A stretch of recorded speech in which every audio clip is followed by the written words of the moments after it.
మనిషి బయట ప్రపంచాన్ని జయించడానికి శతాబ్దాలుగా ప్రయత్నిస్తున్నాడు. కానీ ఒక ప్రశ్న మాత్రం అలాగే ఉంది. మనసును ఎవరు జయించారు? కోపం వస్తుంది, అసూయ వస్తుంది, భయం వస్తుంది. ఈ మూడు మనసును కదిలిస్తే మనిషి ఎంత పెద్దవాడైనా లోపల బలహీనుడే. కానీ భారత ఋషులు ఒక విషయం చెప్పారు. మనసు శత్రువు కాదు, అది శిక్షణ లేని శక్తి. ఈ భావనకు మూలం ఉంది. అదేంటి అంటే భగవద్గీతలో ఒక స్పష్టమైన వాక్యం ఉంది. 6వ అధ్యాయం 5వ శ్లోకంలో, మనసే మన మిత్రుడు, మనసే మన శత్రువు. ఇది మోటివేషనల్ లైన్ కాదు, ఇది మానసిక శాస్త్రం. మరొక చోట అర్జునుడు కృష్ణుడితో ఇలా చెప్పాడు, మనసు చంచలం, గాలిని ఆపడం లాంటిది అని. అంటే 5000 సంవత్సరాల క్రితమే మనసు అస్థిరమని అంగీకరించారు. పతాంజలి రచించిన యోగా సూత్రాస్ ఆఫ్ పతాంజలిలో మొదటి సూత్రాల్లోనే ఇలా ఉంది, యోగ చిత్త వృత్తి నిరోధ. ఇది చాలా మంది తప్పుగా అర్థం చేసుకుంటారు. ఆలోచనలు పూర్తిగా ఆపడం కాదు, వాటితో ఐక్యత తగ్గించడం.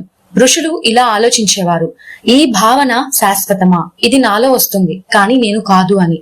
ఇది మోడర్న్ ఫిజిక్స్ లో మెటా అవేర్నెస్ అని పిలుస్తారు.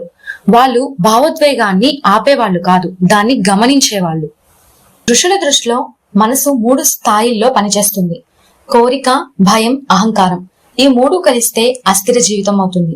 ఎగ్జాంపుల్ ఏంటంటే, ఎవరైనా మనపై విమర్శ చేస్తే మనసు వెంటనే స్పందిస్తుంది. వెంటనే కోపమైన ఏదైనా సరే వెంటనే మనం దాన్ని చూపించేస్తాం. కానీ ఋషుల సాధన ఏంటంటే స్పందనకి ముందు గమనిస్తారు. అంటే రియాక్షన్ కాదు, అబ్జర్వేషన్ ఎక్కువగా ఉంటుంది.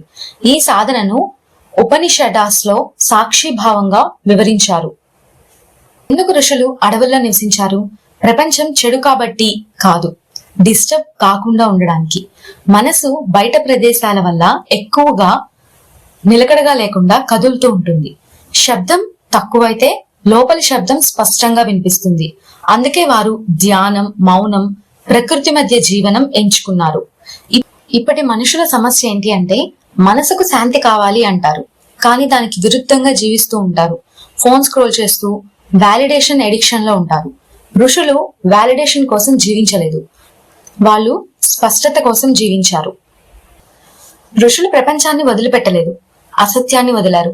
మనసును జయించడం అంటే దాన్ని చంపడం కాదు, దాన్ని అర్థం చేసుకోవడం. దాన్ని అర్థం చేసుకుంటే అది నీ కంట్రోల్లో ఉంటుంది, లేకపోతే అది ఆడించినట్లు నువ్వు ఆడాల్సి వస్తుంది.